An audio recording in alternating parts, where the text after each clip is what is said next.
विकास अंतर, जिसे इंग्लिश में डेवलपमेंट गैप कहते हैं, ये क्या होता है इकोनॉमिक्स में, इसका क्या अवधारणा है, इससे हम क्या समझते हैं, इसको आज समझने की कोशिश करेंगे।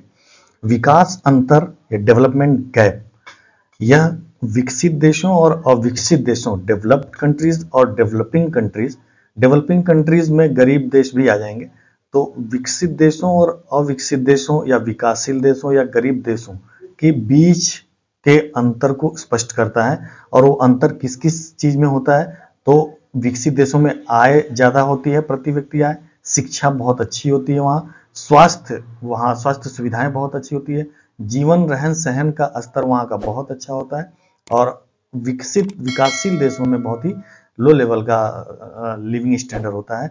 इसमें अस्थायी असमानता जब पाई जाती है तो उसको हम विकास अंतर कहते हैं या डेवलपमेंट गैप कहते हैं। यानी कि विकसित देश कौन कौन से हैं हम जानते हैं कि अमेरिका हो गया, ब्रिटेन हो गया, फ्रांस हो गया, जर्मनी हो गया, जापान हो गया, चाइना भी है। अब यूरोप के बहुत सारे कंट्रीज हैं जो विकसित हैं, और भारत विकासशील है, और भारत के साथ पाकिस्तान, श्रीलंका और भूटान और सब जो देश हैं, बांग्लादेश वगैरह, ये सब दो अरब कंट्रीज हैं, जो ये सब विकासशील देश हैं। तो इनके बीच अंतर होता है किस आधारों पे, आय, शिक्षा, स्वास्थ्य, जीवन स्तर, लिविंग स्टैंडर्ड में अंतर होता है। इसलिए हम यहाँ पे विकास अंतर की बात कर रहे हैं। और विकसित देशों में ऐसा क्या होता है, तो वहाँ उच्च तकनीकी होती है, टेक्नोलॉजी उनकी बहुत एडवांस होती है, बेहतर होती है, बेहतर जीवन शैली होता है, वहाँ जीवन का रहन सहन अच्छा होता है, जिसके कारण लोग ज्यादा उम्र तक जीते हैं। उच्च प्रति व्यक्ति आय होती है, पर कैपिटा इनकम अधिक होता है। और जो विकासशील देश हैं और या गरीब देश हैं, वहां पे गरीबी प्रचंड होती है, बेरोजगारी प्रचंड होती है, और सामाजिक पिछड़ेपन बहुत ज्यादा होती है। तो इन आधारों पे अंतर को हम विकास अंतर कहते हैं। यानी कि विकसित देशों और विकासशील देशों के बीच जो अंतर होता है उसको हम विकास अंतर के नाम से जानते हैं। इसमें किन किन आधारों पे हम इसका मुख्य आधार क्या क्या है, यहाँ इसको हम आधार भी कह सकते हैं। मुख्य आधार प्रति व्यक्ति आय के आधार पे विकसित देश में बहुत अधिक प्रति व्यक्ति आय बहुत ज्यादा होती है, जबकि विकासशील देशों में प्रति व्यक्ति आय कम या मध्यम होता है, कम होता है। अभी जैसा कि भारत का चल रहा है कि 4th लार्जेस्ट इकोनॉमी बन गई है भारत, जीडीपी बहुत ज्यादा हो गई है, बट प्रति व्यक्ति आय के आधार पे कोई बात नहीं कर रहा। प्रति व्यक्ति आय के आधार पे भारत बहुत पीछे है, अभी भी पीछे है। या HDI, ह्यूमन डेवलपमेंट इंडेक्स, जो अच्छा एक व्याख्या करते हैं विकास का, उसकी बात नहीं करते हैं। क्यों? क्योंकि उस आधार पर हम बहुत पीछे चले जाएंगे, टॉप 100 में भी नहीं आएंगे। जैसे प्रति व्यक्ति, इसको ऐसे समझ सकते हैं कि जैसे 50 लोगों का परिवार है, 50 लोगों का परिवार का इनकम है 1 लाख, और कोई 5 लोगों का परिवार है और इनका इनकम है 90,000, तो हम ऑब्वियसली कहेंगे कि ये 50 लोगों का परिवार का इनकम बहुत ज्यादा है, यानी कि इनकी जीडीपी बहुत ज्यादा है, 1 लाख है। इससे ये 5 लोगों के परिवार वालों से इसका नाम दे दिया जाए यदि ए और इसका नाम दे दिया जाए बी, तो हम कहेंगे कि बी का जीडीपी बहुत ज्यादा है, 1 लाख है, 90 से ज्यादा है। लेकिन हम प्रति व्यक्ति आय में जैसे ही आएंगे तो हम देखेंगे कि जो प्रति व्यक्ति आय बी का है वो 2000 है मात्र, ठीक है, और ए का प्रति व्यक्ति आय 18,000 के आसपास आएगा, 18,000। तो प्रति व्यक्ति आय इसकी तुलना में ए की बहुत ज्यादा है, यानी कि ए बहुत अच्छी स्थिति में है। तो ये प्रति व्यक्ति आय को मापना बहुत जरूरी है। स्वास्थ्य सेवाएं विकसित देशों में बहुत अधिक होती है, आधुनिक और नई टेक्नोलॉजी, नए तरीके से उनका इलाज होता है, जबकि विकासशील देशों में सीमित और असमान, बहुत ही घटिया किस्म का स्वास्थ्य सुविधाएं होती हैं। फ्री इलाज तो होता ही नहीं है, जो सरकारी अस्पताल होते हैं वो बहुत ही खराब क्वालिटी के होते हैं, जबकि विकसित देशों में सरकारी व्यवस्थाएं बहुत अच्छी होती हैं। शिक्षा का स्तर, उच्च साक्षरता और तकनीकी दक्षता अधिक होता है। विकसित देश अधिक साक्षर होते हैं और अच्छी शिक्षा के साथ होते हैं, जिसमें रोजगार और कुशलता ज्यादा होता है, स्किल्ड ज्यादा होता है, जबकि विकासशील देशों में शिक्षा की पहुंच बहुत कम होती है। आज भी हमारे देश में साक्षरता कितनी है? साक्षरता लगभग 74% के आसपास ही है। तो अभी भी बहुत सारे लोग अशिक्षित हैं और शिक्षा की पहुंच बहुत कम है, लोगों के पास शिक्षा का पहुंच नहीं है, प्रचार प्रसार नहीं है। तो ये स्थिति है। रोजगार विकसित देशों में संगठित क्षेत्रों में अत्यधिक लोग रोजगार पाए जाते हैं, जबकि विकासशील देशों में असंगठित क्षेत्रों में रोजगार ज़्यादा होता है।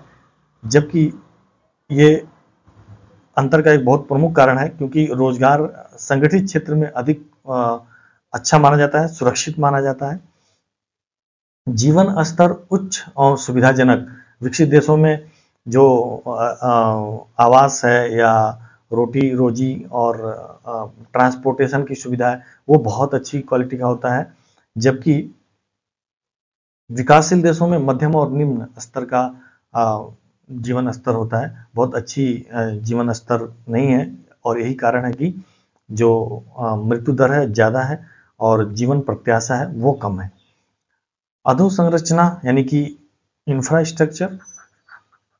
इंफ्रास्ट्रक्चर विकसित देशों में, डेवलप्ड कंट्री में बहुत अच्छी होती है, बहुत ही आधुनिक सड़कें होती हैं जहां गड्ढे मिलेंगे ही नहीं, सड़कों में जरा भी ट्रैफिक नहीं रहेगा। जबकि विकासशील देशों में हम जानते हैं, हम सब लोग रोज देखते हैं कि कितने गड्ढे होते हैं, कितने सड़कें, कई जगह सड़कें टूटी होती हैं, कई जगह सड़कें कच्ची होती हैं।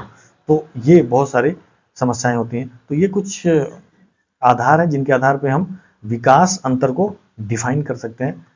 2, 3, 4, 5, 6 आधार यहाँ पे हैं। और भी आधार है। रक्षा व्यवस्था, यहाँ पे रक्षा सुविधाएं विकसित देशों में बहुत ज़्यादा अच्छी होती हैं, जबकि विकासशील देशों में रक्षा सुविधाएं नहीं होती हैं, जिसके कारण विकसित देश ज़्यादा मजबूत होते हैं। तो और भी बहुत सारे कंपोनेंट हो सकते हैं, लेकिन मुख्य रूप से ये 6 कंपोनेंट हैं जिसके आधार पर हम विकास अंतर को दिखा सकते हैं। कुछ महत्वपूर्ण आंकड़ों के माध्यम से भी हम समझा सकते हैं। UNDP United Nation Development Programme ने 2023 में स्कोर जारी किया, एसडीआई ह्यूमन डेवलपमेंट स्कोर जारी किया। एसडीआई को हम विस्तार से दूसरे वीडियो में देखे हैं। नॉर्वे का 0.96 जो कि हाई लेवल का है, एसडीआई हाई लेवल का है, और जबकि भारत का 0.633 विकासशील देश का है। तो कितना अंतर है। नॉर्वे की स्थिति बहुत अच्छी है, एसडीआई में बहुत अच्छा होगा, जीवन प्रत्याशा वहाँ बहुत अच्छी होगी, जीवन स्तर वहाँ बहुत अच्छा होगा। तो ये एसडीआई के आधार पर भी हम अंतर देख सकते हैं विकसित और विकासशील में। विश्व बैंक ने जो आंकड़े जारी किए 2023 में, उसके आधार पे जो प्रति व्यक्ति जीएनआई है या प्रति व्यक्ति आय है, वो अमेरिका का 70,000 से अधिक प्रति व्यक्ति आय है, $70,000 से अधिक है, जबकि भारत का $2,500 है बस। तो ये कितना का गैप है, विकास अंतर बहुत ज्यादा है यहाँ। तो इन आधारों पे भी हम देख सकते हैं कि विकास अंतर है। कुछ मापदंड होते हैं जिस मापदंड के आधार पर भी हम विकास अंतर को दिखा सकते हैं।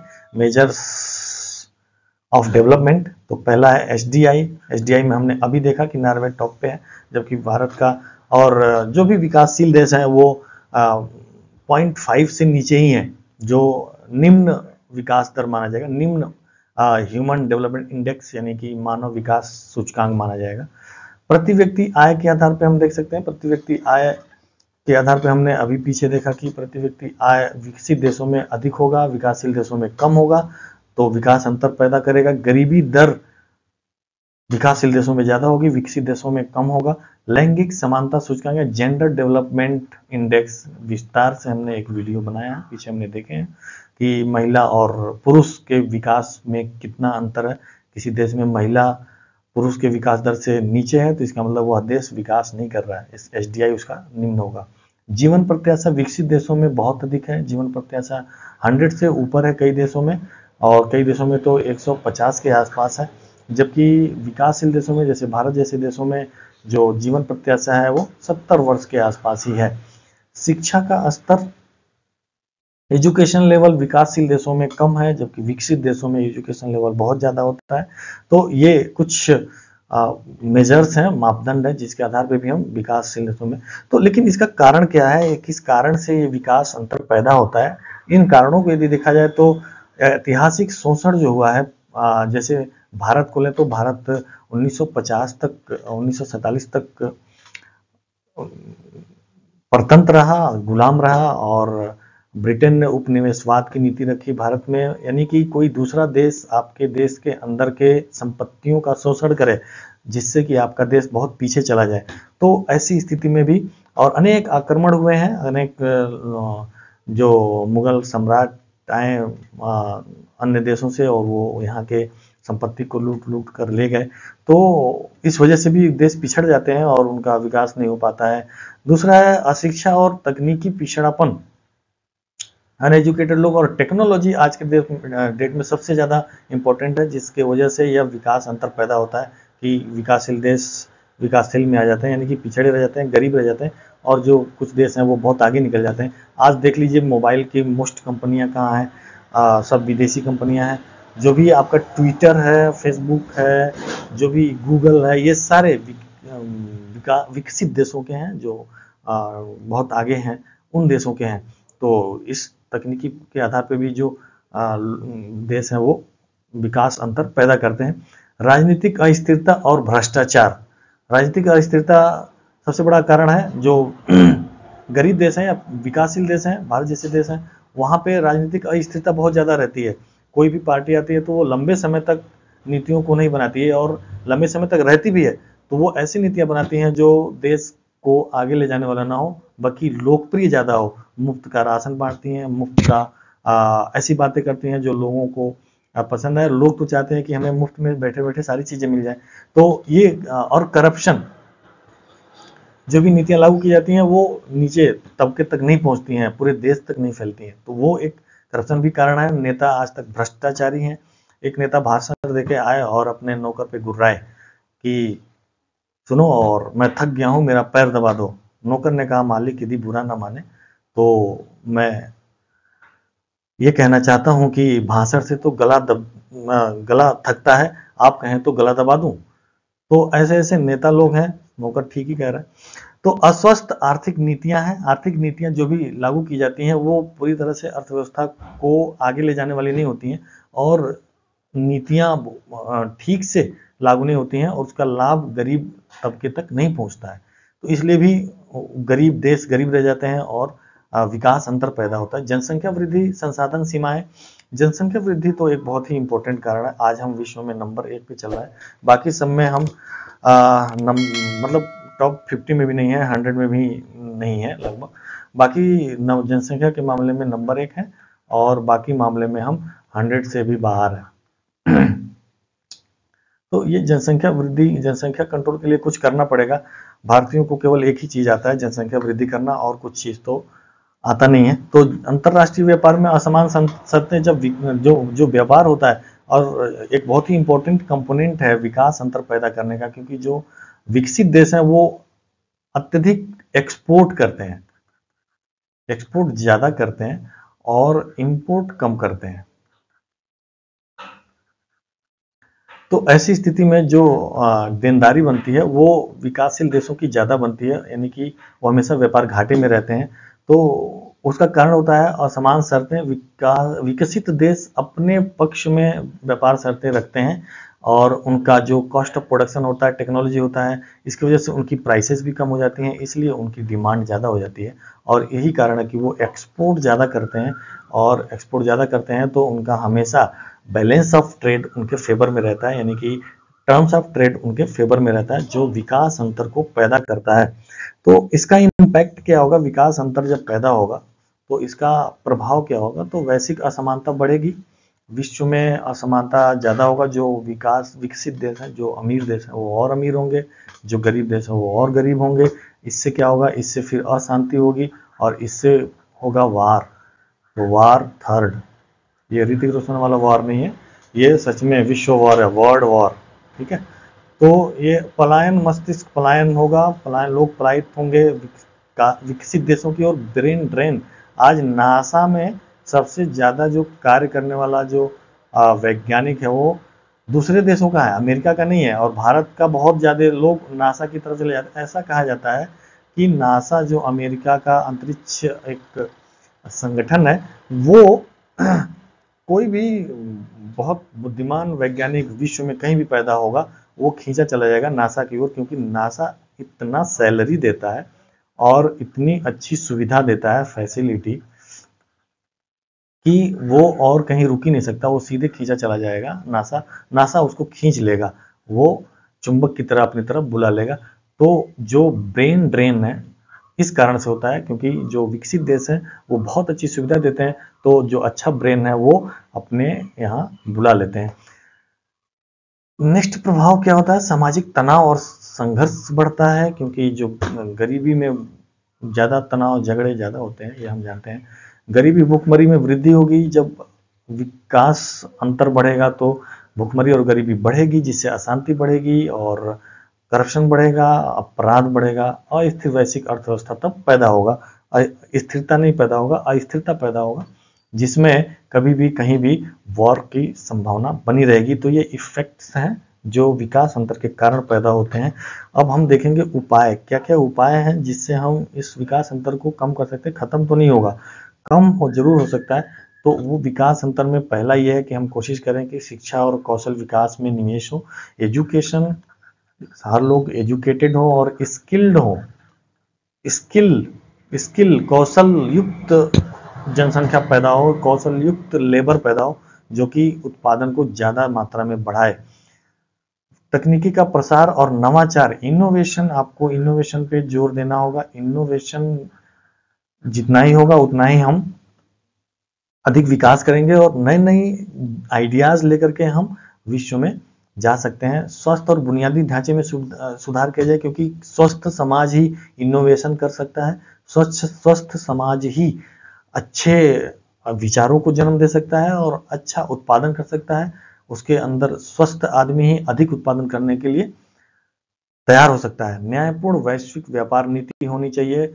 वर्ल्ड डब्ल्यूटीओ की स्थापना 1995 में हुई थी, लेकिन आज तक इसने एक स्वस्थ व्यापार नीति नहीं बना पाई। हमेशा ये भी झुका रहता है विकसित देशों के फेवर में, अमेरिका, ब्रिटेन जैसे देशों के फेवर में झुका रहता है, और जिसके कारण दूसरे देशों को व्यापार में हानि होती है। तो न्यायपूर्ण वैश्विक व्यापार नीति बनानी पड़ेगी, जिससे कुछ हमें रियायत। अभी अमेरिका कह रहा है कि हम टैरिफ ज़्यादा से ज़्यादा लगाएंगे, टैरिफ हम ज़्यादा से ज़्यादा लगाएंगे। जो अन्य देश हैं, भारत पे भी उसने कहा है, इंडिया पर भी उसने कहा है कि हम टैरिफ ज़्यादा लगाएंगे। तो टैरिफ ज़्यादा लगाएंगे तो इसका मतलब यह है कि हमारी वस्तुएं वहाँ पे महंगी हो जाएंगी, और वहाँ पे जब महंगी होंगी प्राइस बढ़ जाएगा, महंगी प्राइस बढ़ जाएगा तो डिमांड कम हो जाएगा, इसलिए हम एक्सपोर्ट कम कर पाएंगे, एक्सपोर्ट हमारा गिर जाएगा और हमारा व्यापार घाटा बढ़ जाएगा। ठीक है, तो ये इस पे हमें ध्यान देना होगा। गरीबी उन्मूलन कार्यक्रम हमारे देश में जब से हम स्वतंत्र हुए तभी से चल रहा है, लेकिन आज तक गरीब बैठे हुए हैं। आज भी गरीब लगभग आपके 50% तो है ही। सरकारी आंकड़े तो कहते हैं 20% रह गए, 30% रह गए। ठीक से यदि आप ध्यान देंगे तो 50% आपके देश में गरीबी है अभी भी। तो इसको हम आज तक नहीं मिटा पाए, आज भी लोग गरीब हैं। आज भी बहुत सारे लोग फ्री राशन पर जिंदा हैं, फ्री राशन पर जीवित हैं। तो ये है SDG, सस्टेनेबल डेवलपमेंट गोल्स का आजकल बहुत चर्चा हो रहा है। तो SDG का प्रभावी क्रियान्वयन किया जाए, जिसमें पर्यावरण को बचाने की बात हो रही है, इन्वायरमेंट को बचाने की बात हो रही है। तो इस पे हमें ऐसी हमें विकास नीति अपनानी होगी जो सस्टेनेबल हो और भावी पीढ़ियों के आवश्यकताओं को ध्यान में रख करके बनाई जाए और पर्यावरण के अनुकूल हो। तो ये कुछ उपाय हैं जिसको हम लागू करके और इस विकास अंतर को कम कर सकते हैं। शिक्षा और कौशल में सुधार करें, शिक्षा और कौशल में इन्वेस्ट करें और ज़्यादा से ज़्यादा लोगों को शिक्षित और स्किल्ड बनाएं। टेक्नोलॉजी का ज़्यादा से ज़्यादा हम प्रचार करें और नई नई टेक्नोलॉजी का इनोवेशन करें, नव प्रवर्तन करें। स्वास्थ्य और बुनियादी सुविधाओं में सुधार किया जाए, न्यायपूर्ण वैश्विक व्यापार नीति बनाई जाए, गरीबी उन्मूलन कार्यक्रम चलाया जाए और SDG सस्टेनेबल डेवलपमेंट पर फोकस किया जाए, यानी कि सतत विकास पर फोकस किया जाए। तो ये उपाय हैं जिसके माध्यम से हम आगे निकल सकते हैं, विकसित देशों के पास या विकसित देशों के समान कतार में खड़े हो सकते हैं। निष्कर्ष रूप में हम कह सकते हैं कि विकास अंतर आज वैश्विक असमानता का प्रमुख कारण है। वैश्विक असमानता का कारण की वजह से विकास अंतर पैदा हो रहा है। इसे अस्थायी विकास, समान अवसर और समावेशी नीतियों के माध्यम से धीरे धीरे कम किया जा सकता है। अंतर को पाटना केवल नैतिक आवश्यकता नहीं है, बल्कि वैश्विक स्थिरता और शांति के लिए भी अनिवार्य है। Thanks for watching. Keep watching.